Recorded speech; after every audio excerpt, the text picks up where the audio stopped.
full house. Welcome members, officers, honorary aldermen, alderperson and any members of the public viewing at home this evening's extraordinary council meeting. Please be seated.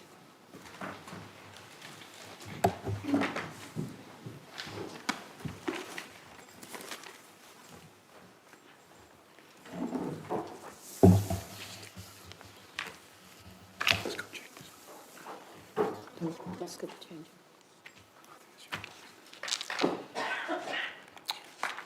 There is no fire drill planned for this evening. If the fire alarm sounds, please make your way from the chambers using either the fire escapes on your right or the staircase leading to the lobby outside the chambers. I think we already know, you should know by now where we're going. Please don't collect your laptops or your bags. May I please ask everyone to make sure your mobile phones are switched off or on silence, please.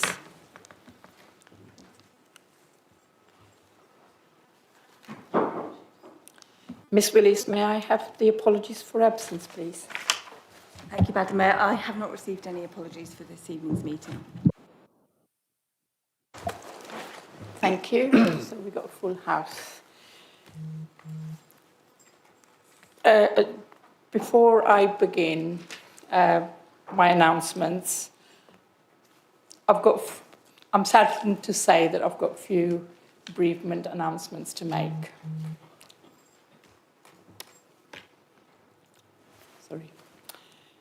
I'm sorry to inform the council that the former councillor, Major David Dodd, passed away in February. He was a councillor between 1999 and 2000, representing Chobham Ward. He was a deputy mayor in 2002 to 2003. On behalf of the council, I send my heartfelt condolences to his family.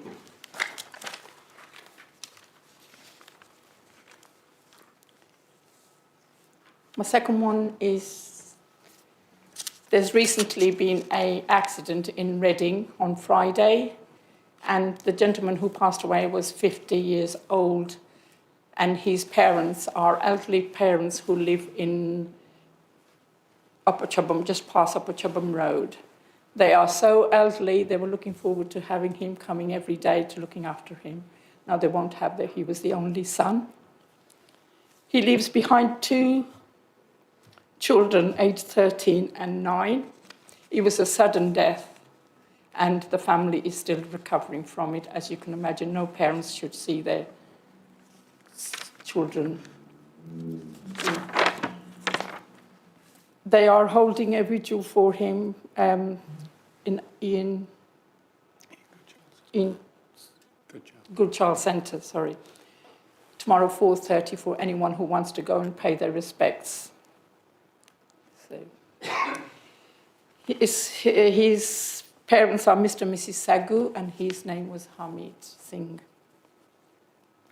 So my heartfelt and the council's heartfelt condolences go to his family.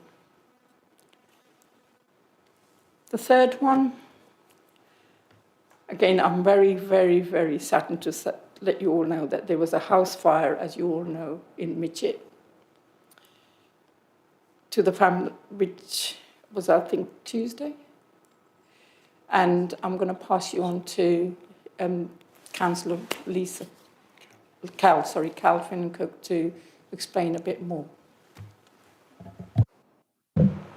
Thank you, Mayor. I'm sure everybody in the chamber joins me in expressing our condolences and heartfelt sympathy to the friends and family of the Watchetts resident who sadly lost their lives in a house fire in Watchetts on Tuesday. Thank you very much for letting me speak today, Matt. Thank you. Again, on behalf of the council and myself, our heartfelt condolences to the families. I'm sure you'll all agree with me. Ooh. That was tough. Right, moving on to my announcements.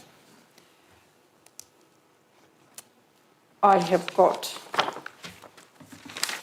I'm keeping it short and brief. As you all know, we all celebrate, one of the things we decided to do was long service for the council staff, not the councillors, not the leaders or anybody, sorry, but council staff who actually take a lot of us, from the chief executive, sorry. But they do carry on. They work very hard. So the service was for between 20 and 39 years. And if you have a look at the picture behind me, there are a few of them. And the longest service was 39 years. So I thought I really, really wanted to thank them. And they were so appreciative of the certificates they received. And hopefully, I won't be here in 39 years' time, but I hope this legacy will carry on. Right, so the next one. And as you all know, we had International Women's Day. No offence to the gentlemen's. And as you can see, how attractive do we look? So that's our team. We should all be proud of us. And I was quite happy to pronounce that and share that with everyone. Moving on. As you're all aware, Royal British Legion has their campaign started, and that's myself promoting them and meeting them and enjoying their service. And it was really, really nice to meet everyone there. And hopefully you'll all support them. And we do need to support them. So please, buy your poppy, get your money out, and I'll be coming around with the poppy bucket.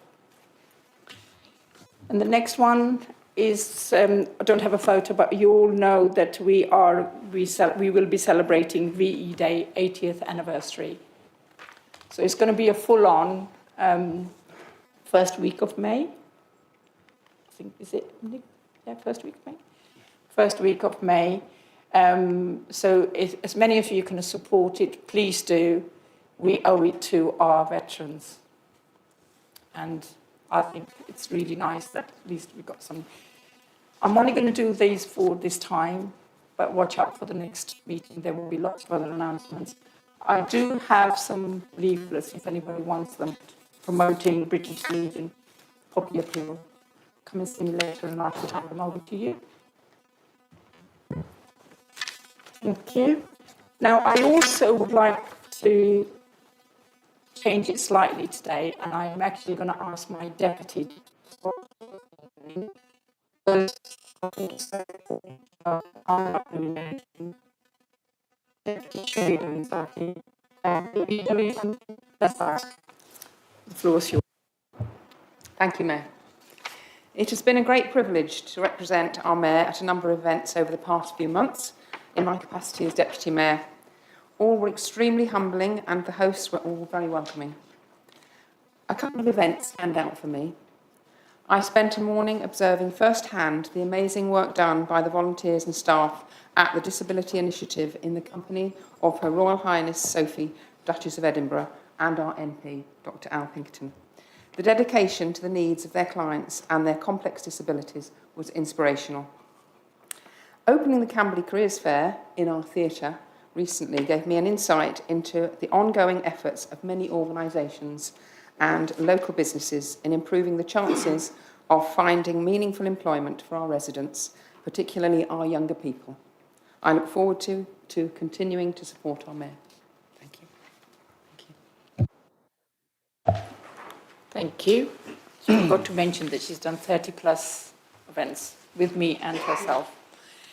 Okay, so that's been done. Moving on, agenda item 3, I would like to invite the leader, Councillor Sean MacDonald, to make his announcements, please.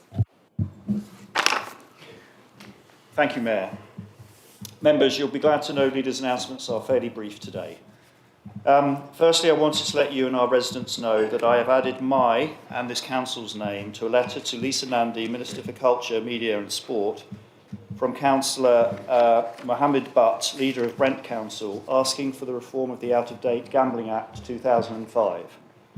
Gambling harms the health of communities across our country, increasing crime and antisocial behaviour, as well as causing physical and mental health issues for addicts and their families and friends.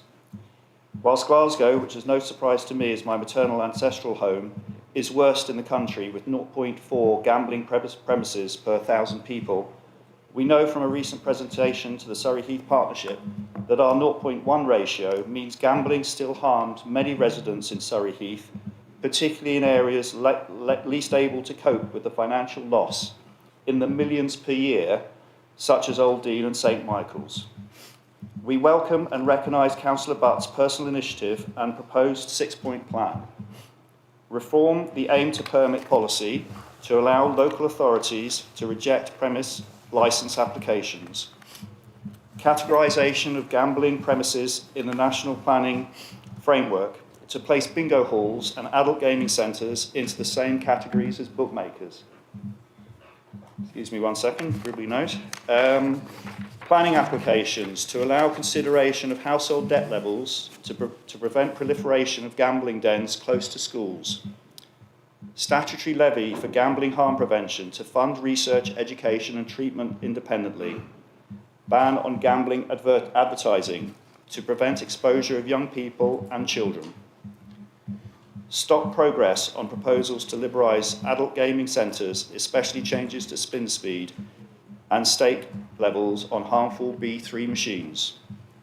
I trust all members are supportive of this action taken on behalf of our residents to prevent harm to our communities and those vulnerable to gambling.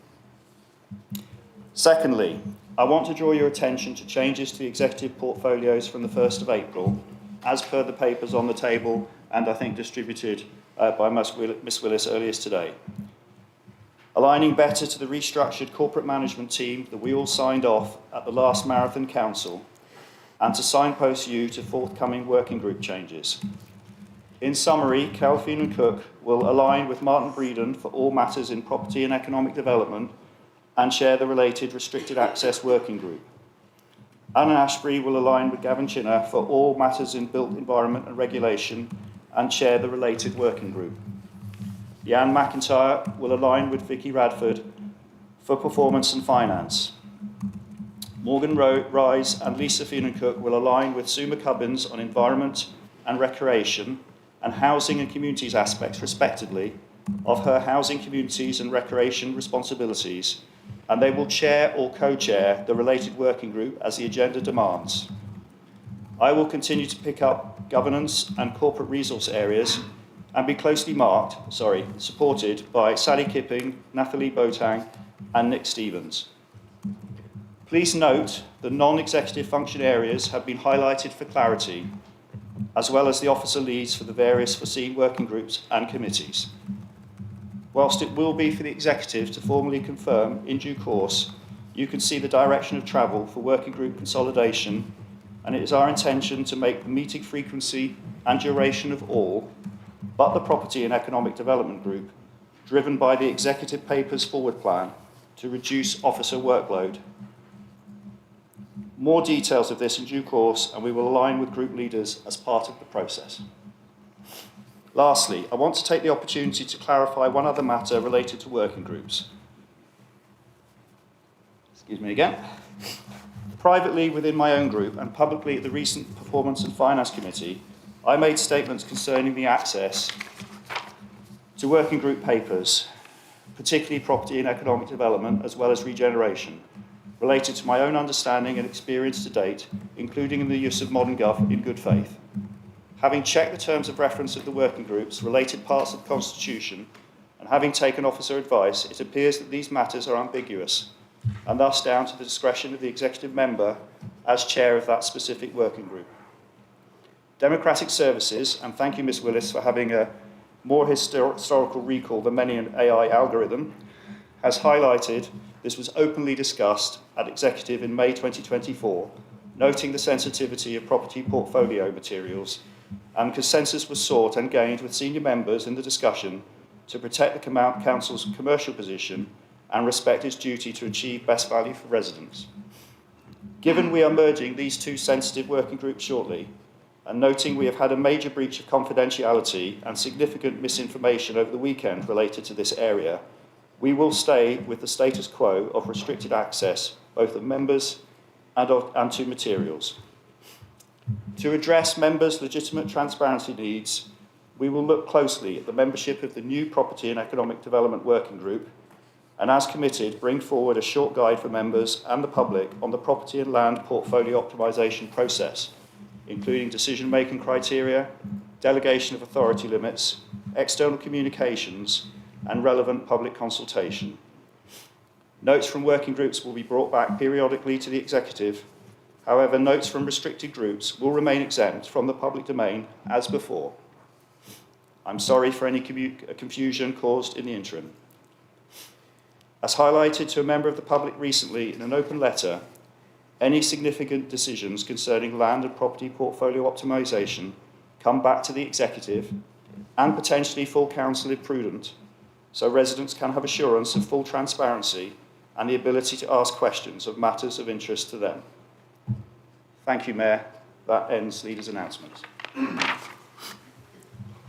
Thank you, Councillor MacDonald.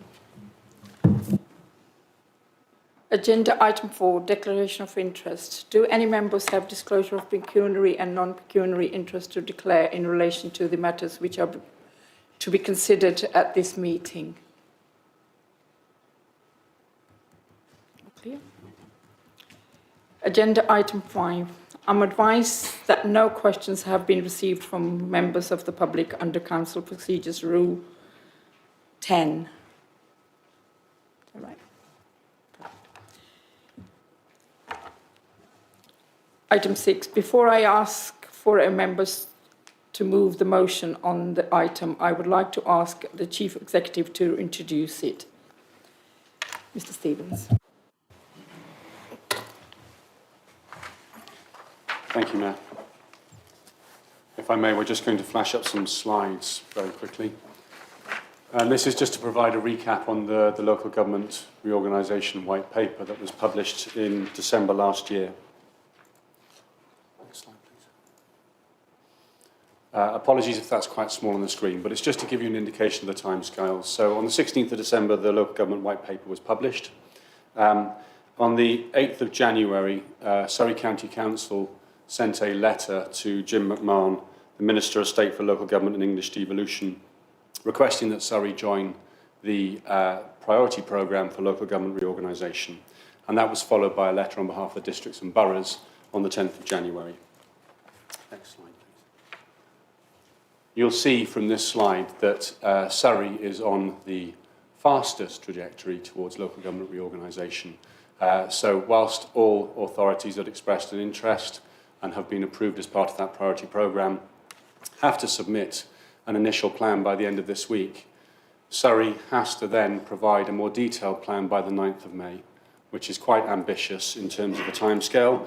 And I think currently the proposals you see in front of you are indicative of the level of workload that's been put in place by the leaders of the districts and boroughs and of the county and of the chief executives, the Section 151s, and all other officers associated with the Plan A and the Part B papers that you find within your packs.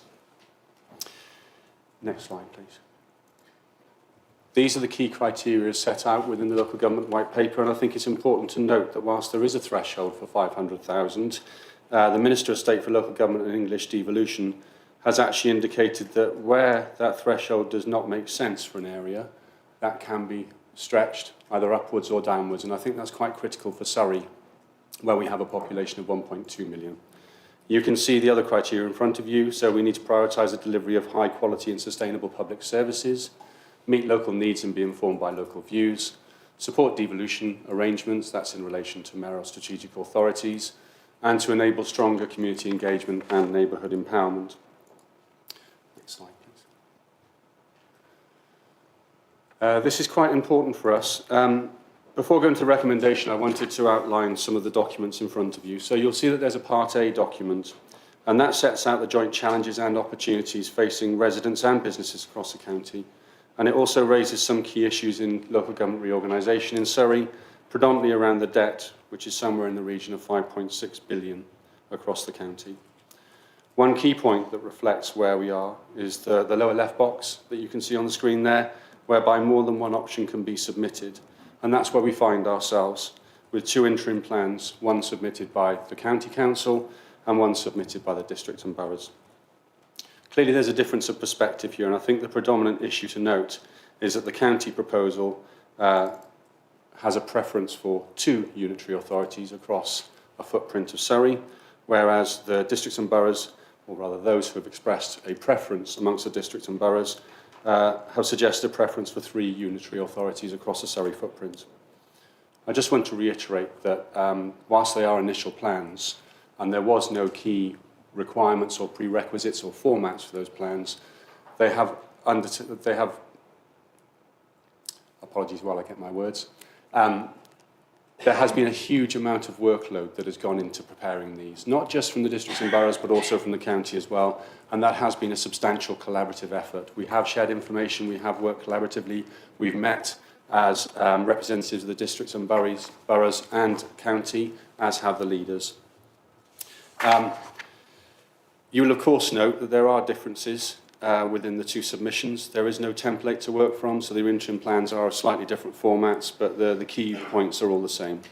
And as I said earlier on, one point to consider is that whilst the debt is referred to across the county, it's not addressed in both submissions, and that is work that is needed to be done before we get to the submission of the detailed plan on the 9th of May. And the next slide shows the recommendation before you in the covering report. Thank you, Mayor. Thank you, Mr. Stevens. If you have any questions you would like an officer to clarify during the debate, please raise your hand and ask to raise a point of clarification. This won't affect your right to speak on the motion in line with the usual procedure rules.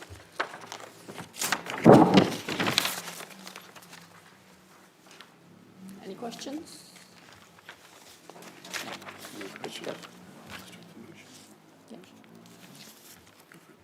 I would like to ask the members to move a motion in respect. Thank you, Mayor. I would like to propose the motion as per the paper on the table and reserve the right to speak.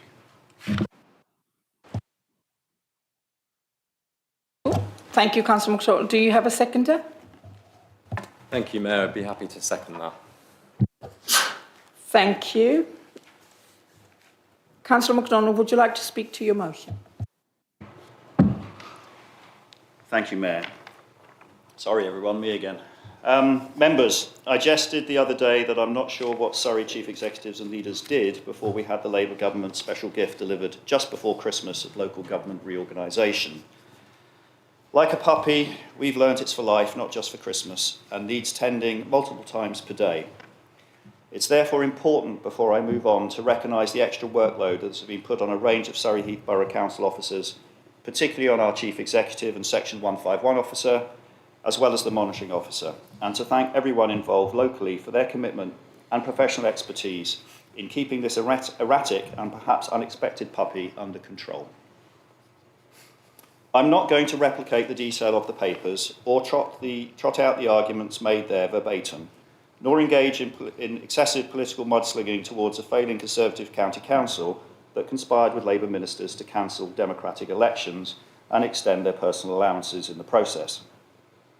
Just so we tick one thing off as normal, though, I did notice in passing, as perhaps Councillor Wilson did, that Liz Truss hit the headlines since we last met for different reasons than crashing the economy, though equally destructive to all around her. What I want to talk about briefly is what local means, what local government is for, and what Surrey Heath residents should expect from local government reorganisation, as then the proposed way forward in the motion is obvious. One definition of local is relating or restricted to a particular area or one's neighbourhood. As members know, I have lived in Lightwater for 24 years and Ashvale just over the border from Mitchett for another 13, which is 2/3 of my life in total. Yes, I really am that young. So what did local mean to me over time as I lived, worked, played and studied in the area? I'd gone to church in Ash, Camberley and Bagshot.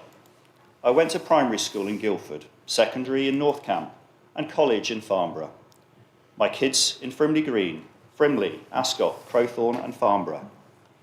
I played rugby for Farnham and my kids went on to Chobham, Rugby Football Club. I played hockey by Frimley and I still today with my whole family play at Woking Hockey Club. I've cycled most of the byways of Swinley Forest, Ash Ranges, Basingstoke Canal, and I'm very familiar with over the Hog's Back and beyond. I was patched up more than once at the Cambridge and Frimley Park A&Es, and my family has spent far too much time at St Peter's over the years. I've used the trains from Bagshot, Woking, Ash, Ashvale and North Camp to get around, including the late post train to get home from the big smoke. I worked in Crookham, Bagshot, North Camp, Windlesham and Guildford. I still call the A331, the Blackwater Relief Road, the new road. Lastly, I bought heavy metal records in the Rock Box in Camberley, a leather jacket from Blackbush Market, and had my ears buzz regularly after a night in the Agincourt, the Guildford Civic Centre, or the Maltings in Farnham. Whilst my life experiences are not your journey, and not that of any other Surrey Heath resident, I suspect it is not that far different in terms of the geographic spread for many, most of the time. About half an hour in any direction, and primarily north to south, along the Blackwater Valley and across to Woking and Guildford, to work, live, play and study. While some will look to London and the Heathrow area, particularly for work, most don't, and have actually actively chosen not to be nearer. This part of Surrey, our part of northwest and southwest Surrey, is a mix of open green spaces, particularly the heathlands, woodlands and farmland, through which streams and modest rivers flow, dotted with market towns, quaint villages and dynamic urban neighbourhoods.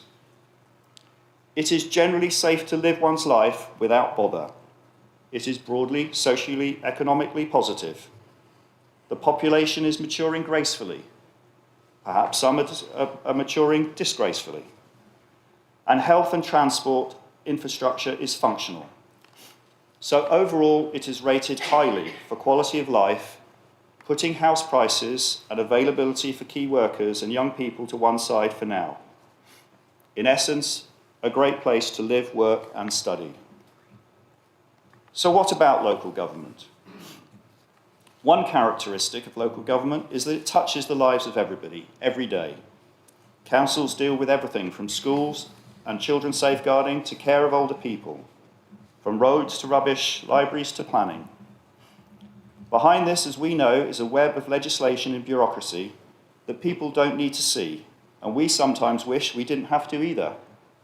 But it is the fabric that holds our communities and society together. Simplifying this through unitisation has long been my personal view as a positive step forward, and an opportunity to start again with a fresh perspective, like Berkshire did, bottom up from district and borough level, to put in place lean, fit-for-purpose new councils and remove the waste from top-tier county council authorities, bloated over time with their own importance and unresponsive to local residents' needs. What residents definitely don't need is a copy-paste of a failed county model across 2 mega councils in Surrey, particularly where there is no alignment with commuting patterns, economic areas, health infrastructure, public transport networks, education clusters, emergency services within and across county borders.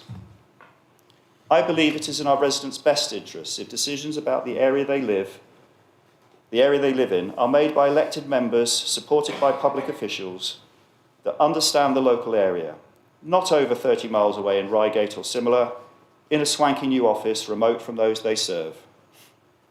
Residents must retain the practical ability to attend council within a reasonable commute and hold their elected officials to account for service levels and delivery of value for money. Surrey Heath residents are people of goodwill and common sense, allowing others to live their lives as they wish, expecting the same in return, within the law of the land and with an eye to those in special need supported, like care and SEND children, older adults, the disabled, the disadvantaged in particular. Surrey Heath expects members to put aside their party allegiances here tonight and look to their best interests in shaping the future of local government in Surrey. They are right to expect value for money spent on council tax, to have good quality services to support their daily lives, to ensure community safety is nurtured, and to enhance the dignity of the most vulnerable in our community through support networks. They don't expect to take on gigantic irrecoverable debt from Woking, or perhaps now Spelthorne, to add to our modest pile inherited, and look to central government to come up with a sensible restructuring plan through this process. I therefore urge members to support the motion unanimously to keep local government local. For Surrey Heath, by partnership with adjacent boroughs of similar characteristics, to generate a strong mandate through the executive later, to work with peers to flesh out the business case in detail, to make this change deliver for our residents locally what they deserve: efficient and effective services and value for money. Thank you, Mayor. I move the motion as documented in the paper on the table. Thank you, Councillor MacDonald. Councillor Quinn, would you like to speak? Thank you, Mayor. Good evening, fellow councillors. I don't always agree with the council leader, but I'm happy here tonight to second his recommendation for local government reorganisation, specifically the proposal for 3 unitary authorities across Surrey, and the suggestion for Surrey Heath to be paired with Guildford, Waverley and potentially Woking. This isn't simply about administrative restructuring, it's about creating a local government system that truly serves our residents effectively and sustainably. It's clear that the current 2-tier model in Surrey has become outdated, inefficient and confusing for residents. At times, and I'm sure many other councillors can relate to this, a considerable amount of my inbox is full of things, residents complaining about things that I have little influence over because they are county council issues. Grass verges uncut, potholes on the roads, concerns about the staffing at Camberley Fire Station, and the failure to ensure a significant number of children with special educational needs are getting the education they're entitled to. As the frontline councillors based in the borough, I know many of us feel we get unfairly blamed for the failures of the county council. Our residents need better mechanisms to hold the right decision makers accountable, and we need to simplify our system of local government. This proposal suggests we adopt a more streamlined and responsive model, and our leader's recommendation of 3 unitary authorities for Surrey represents that. Firstly, the creation of 3 unitary authorities will simplify public services, significantly reducing duplication and bureaucracy. Residents will have a clear single point of access for all of their council services, something they've long been asking for. This is especially important for our most vulnerable residents, who depend heavily on support from their councils. This proposal is a fair compromise between retaining the sense of connection that the future council will have with the community, whilst ensuring we have accountability and economies of scale which will work well for council taxpayers.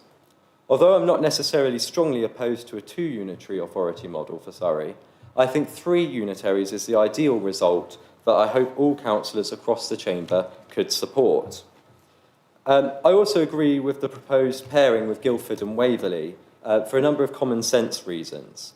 I live in Camberley and I often have to drive to Sunningdale for the direct rail link into London. I hope that's something that the MP is working on, making sure we get a direct link from Camberley. And I'm sure many other councillors travel to Sunningdale to get their trains too.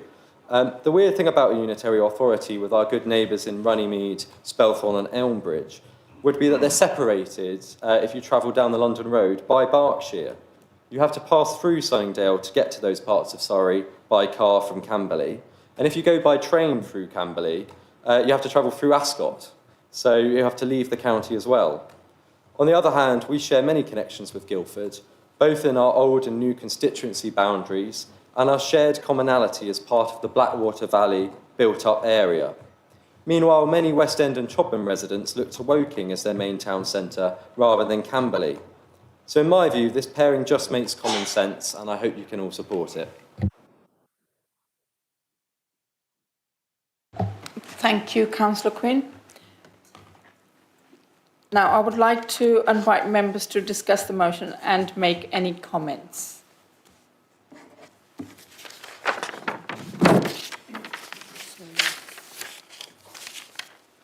So we've got Councillor Rowlands and Councillor Cope. Anybody else? Is that right order? And Councillor Whitcroft and Councillor Wilson. Just writing it down so that I don't get it wrong. And Councillor Shashi. Sorry, I don't want... Megan? Okay. Anyone else? Okay, so that's the order. So Councillor Rowe. Thank you, Madam Mayor. I think there's a number of caveats that, in looking at these proposals, that we should have an opportunity for any new alignment. First of all, do they provide for a comprehensive commercial strategy effectively? Secondly, is there an effective review and strengthening of our management, or the management that's proposed in the proposal? Thirdly, there's a question of finance, whether they accord to any medium-term revenue analysis that could operate effectively. And also, coupled with that, a revised medium-term financial strategy that could easily be incorporated within them. Do they actually provide for a strengthening of the borough's financial function and operation? Whatever happens, looking at the total situation, there's a necessary analysis of the whole debt situation, which affects every county, every council in the county. How well has that been coped with? How well has that been dealt with? And finally, a review and strengthening of the overall financial functioning of any new proposal that is brought forward. Thank you, Mayor. Thank you. Councillor Cope, please. Thank you, Madam Mayor. The question before us tonight is how best to structure a future unitary authority so that it is skewed only in favour of residents in Surrey Heath and across wider Surrey. I think to do that we need to take a step back. What's the objective of unitary? Basically, it's more efficient local government.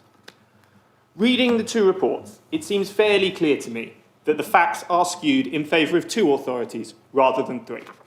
Similar to what Councillor Quinn said, I'm not vehemently opposed to three, but it seems to lean towards two to me. I think the financial saving alone, referred to in the report, of nearly £15 million per year, money that could then be spent delivering high-quality services for residents across Surrey, is pretty conclusive.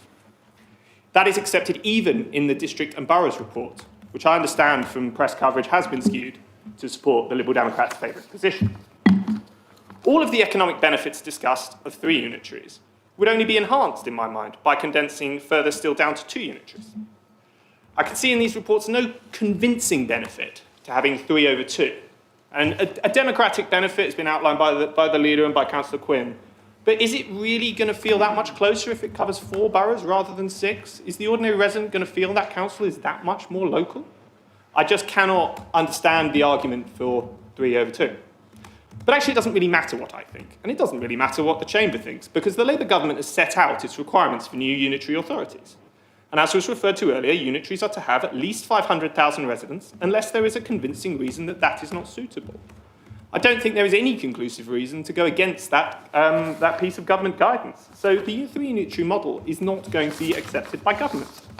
It seems rather silly to me to put something forward to government that they're very likely to reject. I'm also slightly concerned about the wording of this motion, suggesting that this council would actively propose to join a smaller unitary with Woking Borough Council. It seems to me unlikely that the government will agree to write off Woking's large debt. And while I note that the motion says that it's subject to a sustainable solution being found, I am concerned the government may well look to skew that statement and claim that a sustainable solution is for it to be absorbed within the smaller unitary authority. I'm not sure I see the logic of planting a seed that this council would actively want to join a smaller unitary authority with Woking Borough Council. Finally, and on a slightly different note, I think there's a disappointing lack of discussion in both the county and the districts and borough reports on the future of parish and town councils across Surrey, which I assume will continue to sit beneath these new unitaries. They're mentioned just 3 times across the 2 reports, and one thing I would really urge the leadership of this council to do is ensure that that voice is heard. I don't think you're going to win a battle on getting 3 unitaries, but I think there you can really influence the government's position. After all, what we want, especially if we're moving towards 2 unitaries, which is, I think, where the government will end up, we want to make sure that there remains a local decision-making body, and that decisions are not always skewed towards the centre. I won't be supporting this motion for the various reasons I've set out, but I do hope we can all play a part in shaping the future of local government in Surrey, and that this council's input will not be skewed in favour of one party's short-term political outcome and will be for the benefit of all residents. Thank you. Thank you, Councillor Cope. Councillor David, sir? Thank you, Mayor. I stand up this evening and my mind goes back about 25 years, in fact, and I have a strong sense of déjà vu because this same subject was discussed about that time ago, around about the turn of the century. At that time, this council came to a unanimous position in favour of a proposal which, strangely enough, was not the one put forward by the county council.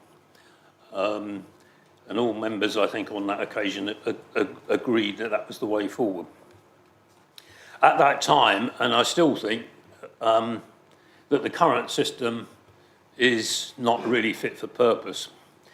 It's not understood by residents. As recently as last Saturday, at our local surgery, we had a resident complaining bitterly about the potholes along the Midget Road, who was somewhat put out when we tried to explain that actually that was nothing to do with us, Governor. The current system is inconsistent. Some areas have unitary authorities, some don't. It fragments the efforts of local government to stimulate economic growth. It's very expensive due to the duplication of effort, not least in the excessive number of councillors required by the 2-tier system. 534, we're told, currently in Surrey, excluding parish councillors, and I'd like to come back to that subject in a moment. So I'm all in favour of unitary authorities, and I think the idea of having a bigger strategic authority is a good one too. However, the process being proposed by central government is not really satisfactory in my view. I won't dwell on the subject of debt too long, except to say that we're rather like a private company contemplating an expensive merger with other businesses. Yet we've not discussed with our bankers or our potential new partners the amount of our debt, or indeed the debts of the people we're thinking about merging with, and how that debt is going to be dealt with as part of the merged business. Any commercial business in this situation would be condemned as irresponsible or even insane by government or regulatory authorities. And in my view, it's incumbent on the government to deal with that critical issue much sooner than it appears to be the case. Secondly, and I won't dwell on this because Councillor Cope dealt with it very well, I think, the issue of parish and town councils. Are they to be scrapped or enhanced or what? We have no idea. My personal view is that the principle of localism demands that they should be enhanced, especially in respect of simple planning issues. But that's, as I say, purely a personal view. Most critically, to date, there has been no public involvement with this process. And although the government pays lip service to public consultation, the reality of the situation is that the public will merely be presented with limited options which have already been predetermined and pre-approved by central government. And finally, and I'm not going to talk about this at all, except to say, because I think everybody agrees with this, that the whole process is being rushed. And when you rush something, you run the risk of messing it up. It's as simple as that, really. This obsession with getting all this done by 2027 is, in my opinion, quite unnecessary and likely, as I say, to lead to a system which is not fit for purpose. Having said all that, we are being asked by government to come to some interim conclusions, and unlike Councillor Cope, in my view, the 3 unitary option developed, and I'd like to acknowledge, as others have, developed through the hard work of the district and borough chief executives, leaders and senior officers, not to mention the whole body that supports those individuals. The 3 unitary option represents the only sensible way forward. Surrey County Council favours 2 unitaries, either split east or west, or rather bizarrely north-south, which is in reality simply an alternative east-west option that strangely splits, or seeks to split, Waverley away from Guildford, notwithstanding that the 2 boroughs have a huge amount in common, not least they share a chief executive. Both options are far too big and will destroy any chance of residents on the peripheries identifying with the new authorities. Even the genuine east-west proposal will have Staines at one end of it,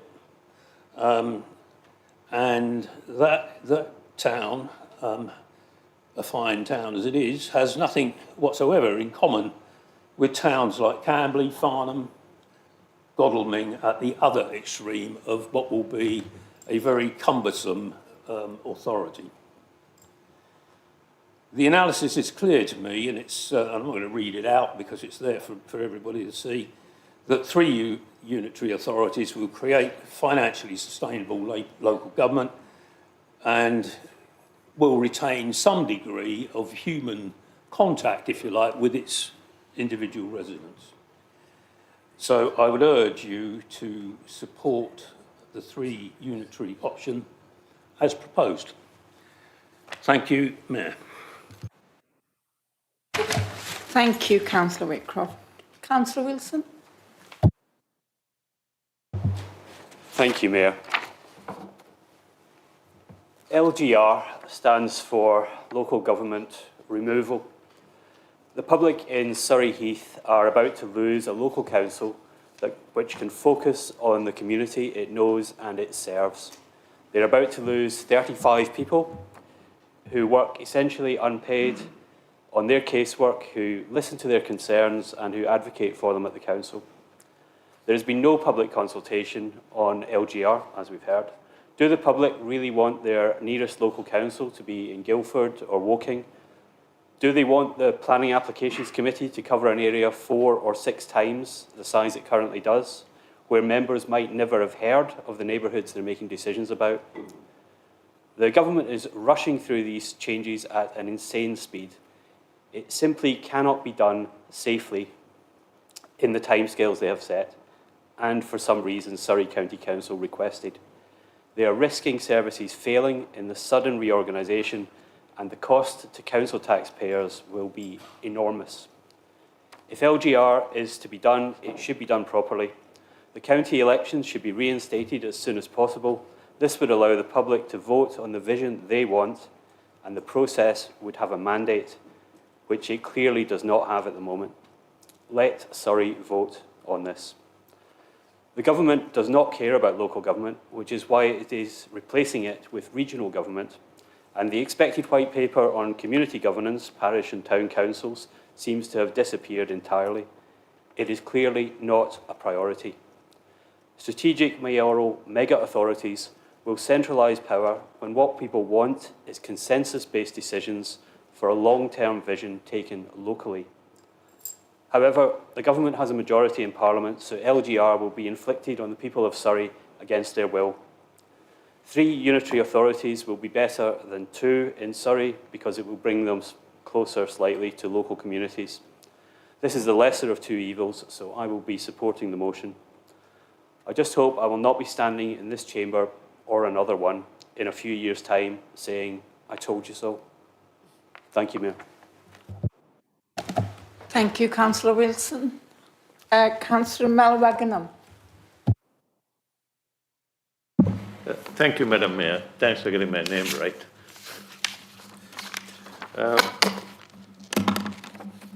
Most likely, I would be repeating most of the stuff you have heard today, but it's important my voice is heard and it's recorded. The concept of unitary authorities is not just a proposal, it's a necessity. And I'm glad to see that it's moving forward. In our last council, we recognized that the current structure of local authorities was unsustainable. In fact, our finance officer has been saying that if we continue the way we are, we will be bust.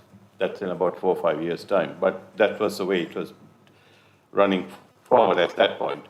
The challenges we face, compounded by the financial strain of COVID-19 pandemic, has left no room for any additional funding from the central government. It's a fact of life. What chance does our current funding model truly have in securing a sustainable future? When this idea was first floated in the last government, I saw the potential. That is why reports from KPMG and PwC at that time was actually commissioned. Today, I'm delighted that this government is taking a crucial step of driving the local government reorganization forward. They've acknowledged what we all know. The current funding model for local government is no longer viable or valid. As someone deeply interested in the success of our community, I see this reorganization is once-in-a-lifetime opportunity to create a lasting change. This process is akin to consolidating smaller companies to a larger one, more efficient entity, as a more efficient entity. By doing so, we can achieve savings while delivering improved services to our communities. This isn't just about saving money.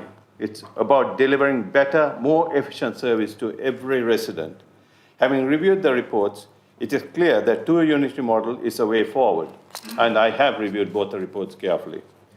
And the alternative 3 unitary model fails to meet the criteria set out by the Labour Party. Furthermore, the motion suggests that we await the outcome of loans and discounted from reality. I mean, come on. The government has said they are not going to do anything about the loans. It's going to be put on to one or two of the unitaries to actually sort it out for the future. The government has been clear there's no more money, and they will not bail out local authorities with large loans. I'm convinced the 2 unitary model is the right path. It aligns with the recommendation of Surrey County Council and addresses the challenges we face. Therefore, I will be supporting the proposal and in good conscience support the motion put forward by the leader, Sean MacDonald, and point through of the motion. In particular, it lacks any sort of meaning. I genuinely was confused as to what he was trying to get there. All this doesn't make sense to me. I mean, what makes sense is 2 unitary is the way forward. The path forward is clear, as well lit road on a dark night. Let us move forward with this clarity, purpose, and a commitment to delivering the best possible outcome to our communities. It's time for action. Thank you very much, Madam Mayor.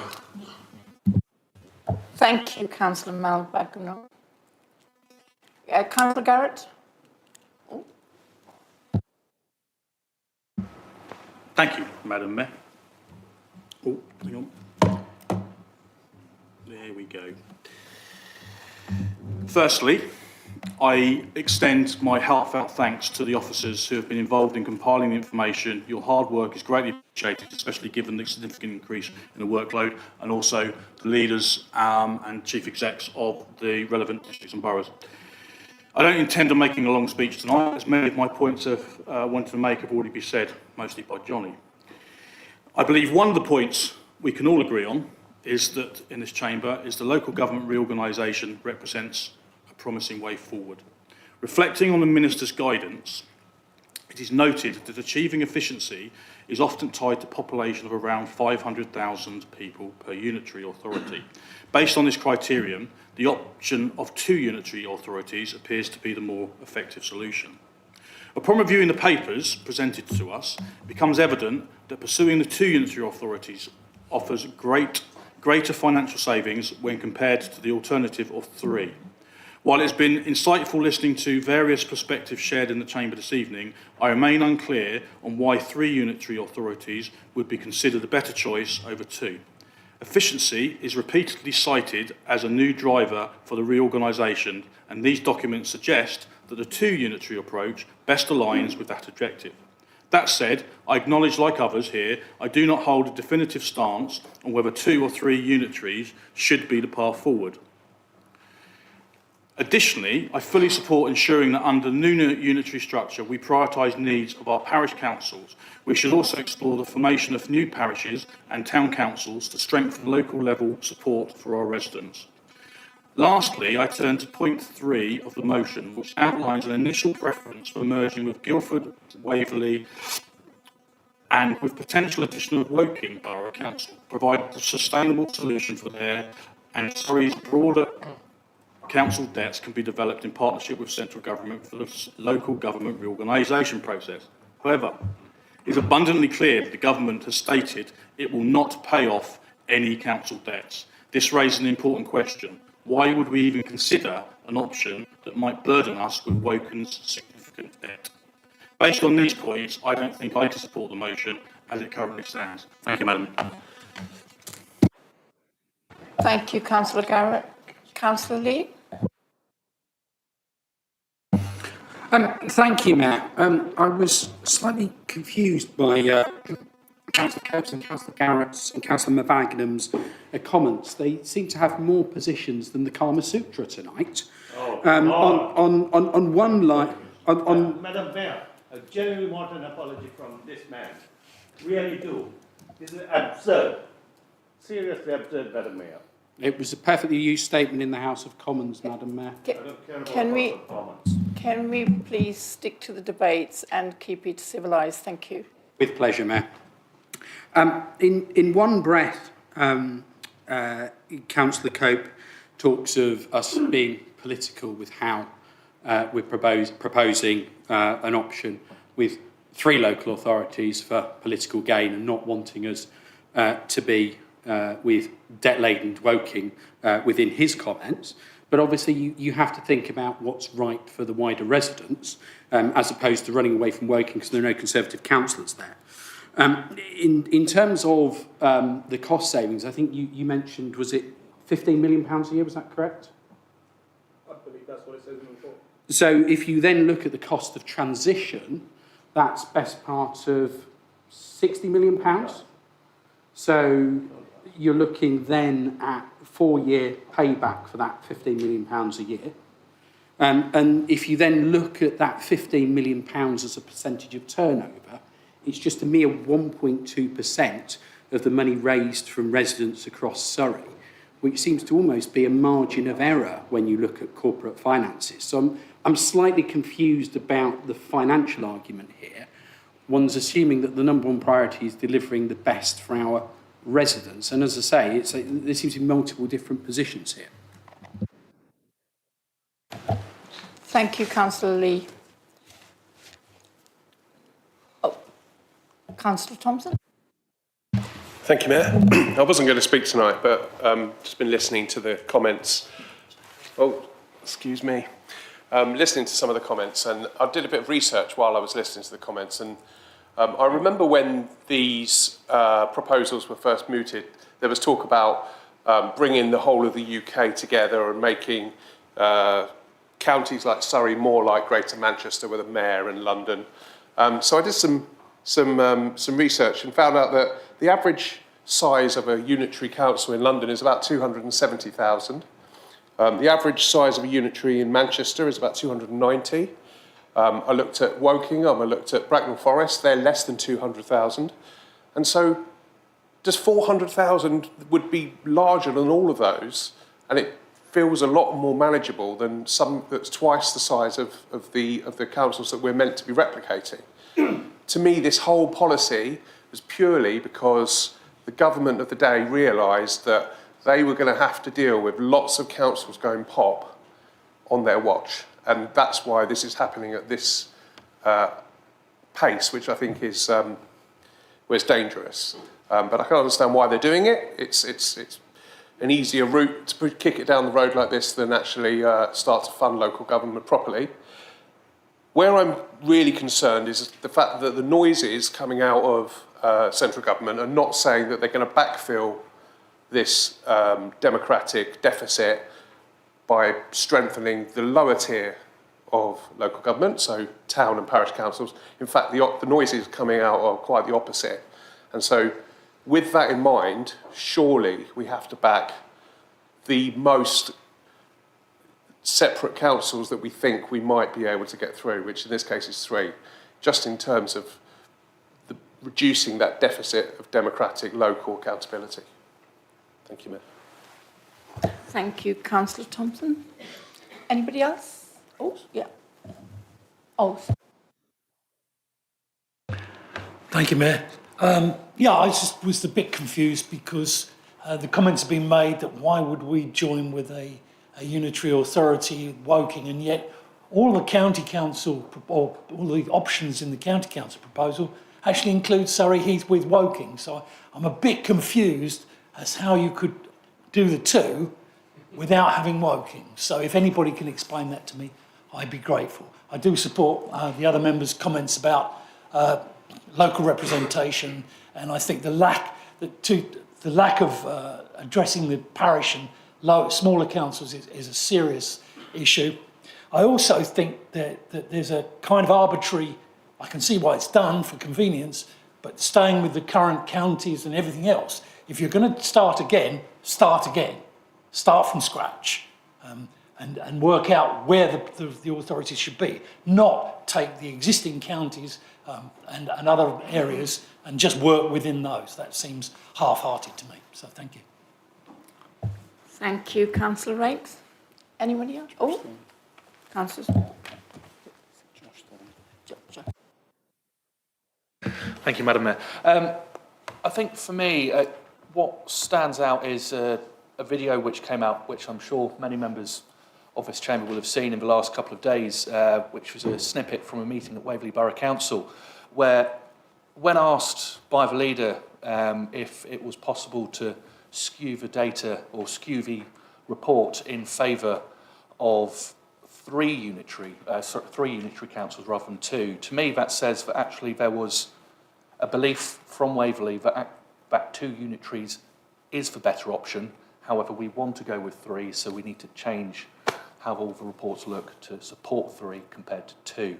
So to me, that doesn't sit right. I understand a huge amount of work has gone into these reports, but are we looking at a report which is skewed to support 3, or is it actually saying that 3 is the better option? And for me, that's where I currently sit confused as to what is the right option to go with.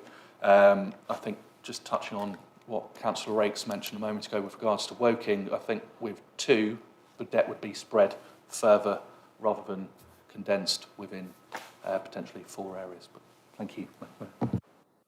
Thank you, Councillor Saul. Anybody else?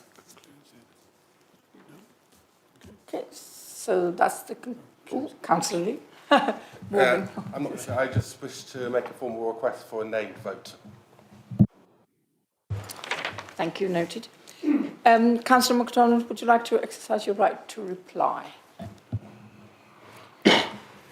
Thank you, Mayor. Members, this might be a bit of a journey around the houses here, but let me try. I think it's a shame that certain groups have decided to approach this politically. That's your choice. It's not the way that we as leaders have engaged in this exercise, and it's not the way that I have engaged with my colleagues. I mean, I'm not sure how many of you are aware, but of the 11 districts and boroughs, one is led by a Conservative, 2 are led by independents, 3 are in ABC coalitions, and 5 are led by Lib Dems. So to say that this is a Liberal Democrat policy or it's a skewed report is actually an attack on the officers, not just the officer involved in that discussion you're mentioning. Our own Chief Executive has been involved in signing this report off. The other 9 have as well. When it comes to oversight of the county one, it's a similar state. We've had all 11 Chief Executives involved. Ms Radford was also, unfortunately, doing a few moonlight hours over the weekend to look at the numbers and sign off some of the assumptions. So I think it's a discredit to some of the members opposite that they've decided to take that approach, not least as they've attacked their own in the process. The Conservative group does seem to be a bit confused on this matter. In Runnymede last night, 8 Conservatives voted for 3 unitaries and 3 voted for 2. If we then look at the motion today at County Hall, we find it was unanimous in terms of supporting the 3 unitary D&B proposal going forward, which included all the Conservatives. So it is a shame that that approach has been taken. The Woking debt has been mentioned many times, and I would think that Councillor Cope should be our local expert on this, seeing as he was chair of the Woking Conservative Party at some point in time. But perhaps he's got some kind of issue with his memory there. Maybe he was just a cheerleader in the background for the spending spree. But whether it be 1 unitary, 2 unitary, 3 unitaries, none of that is going to be big enough to absorb that debt. And therefore members should be reassured that there is going to have to be a sensible conclusion here somewhere. Will the government write it off? Probably not. But will they have to share it across a large geography, probably much bigger than Surrey in its totality? I suspect so. So if I was in Hampshire, if I was in Sussex, I would be concerned because you're probably going to get a share of Woking's debt at some point in this journey. It is unmanageable for Surrey to hold itself, as Councillor Cope will know from the numbers. There's a lot of discussion around efficiency, and 2 unitaries is more efficient. In the county proposal, one of the reasons that 2 unitaries is more efficient is because they've replicated their full management structure on their full salaries across 3 unitaries, which anybody would know makes no sense in industry. If the size of the operation gets smaller, the people get paid less, the actual span of control changes, and the whole picture is very, very different. But that didn't suit the skewing of the county report, so they didn't do that. They didn't make those sensible adjustments. I think we need to get some context here. The context we need to get is that we are still at a very preliminary stage. Councillor Whitcroft recounted that this is not the first time we've been down this road, and maybe we won't finish the journey. Who knows, Councillor Whitcroft? It's not the first time we've been down this road. And we are going at a very fast speed, and therefore the assumptions are necessarily high level, and therefore the margin of error is quite large. And that's why we do need to view these proposals as being interim proposals. And therefore I do think it's quite sad that some members wish to give up the local nature of local government. They want their town hall to be a long way away, their council hall to be a chamber, to be a long way away from where their residents live, work and play and study. And I think that really is sad for the residents of Surrey Heath and the wider area.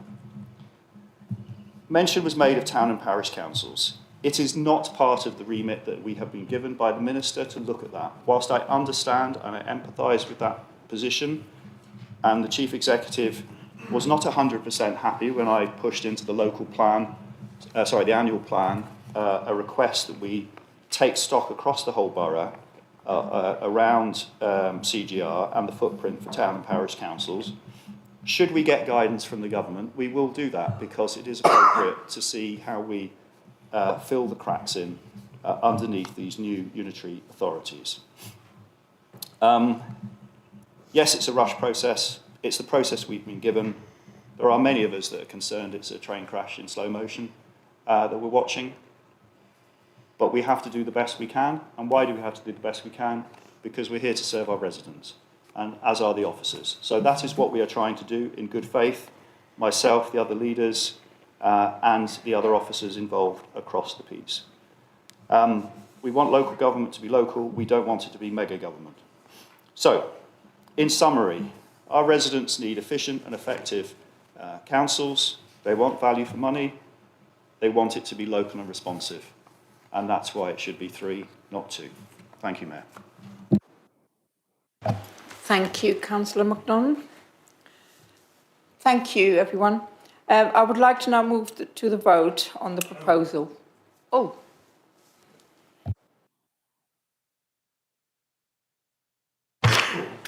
Thank you, Mayor. I'd like to also, as did Councillor Rise, request a named vote. Okay, so yeah, that's what I was just about to ask. I need one more. Oh. Okay, thank you. Now, Ms. Boateng will read out your names and you'll be needed to indicate whether you're voting in favour, against the motion or abstaining. Natalie Boateng. Thank you.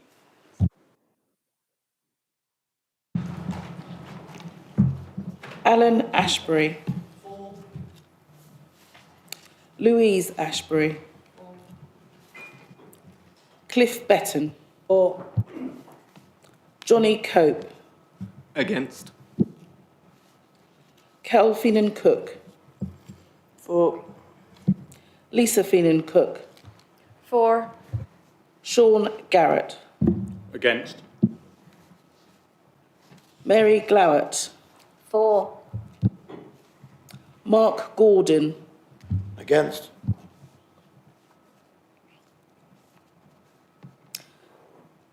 Julie Howd. Dave Hoff. For. Nirmal Kang. For. Sabi Kang. For. Rob Lee. In favour. Sean MacDonald. For. Leanne McIntyre. For. Sassy Adam. Against. Liz Noble. For. Jack Olmo. For. David O'Mahony. For. Jonathan Quinn. Rob Brands. For. Murray Rowlands. For. Morgan Rise. For. John Skipper. For. Pat Tedder.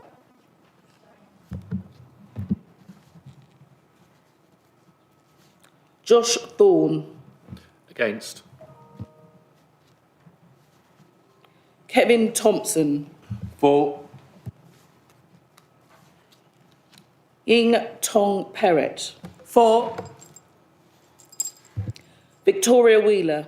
Abstain. David Whitcroft. For. Helen Whitcroft. For. Valerie White. Against. Richard Wilson. For.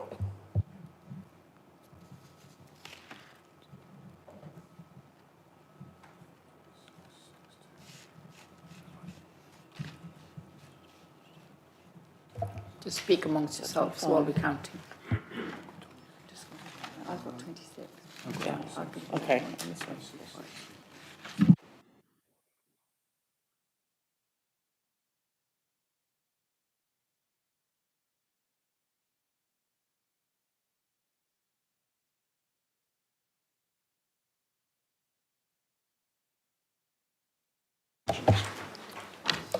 Okay, ready? Okay, I have the results. We have 26 for, 6 against, 2 abstained. Therefore, I declare the vote carried. Thank you so much for everyone. This is the close of meeting. This concludes the business of the meeting, and I would like to thank everyone for attending. I didn't let you stay until 12 o'clock today. Thank you very much. Thank you, and really, really glad that it was a full house today. So make sure that when it's my last day, you're all here as well, please. Thank you.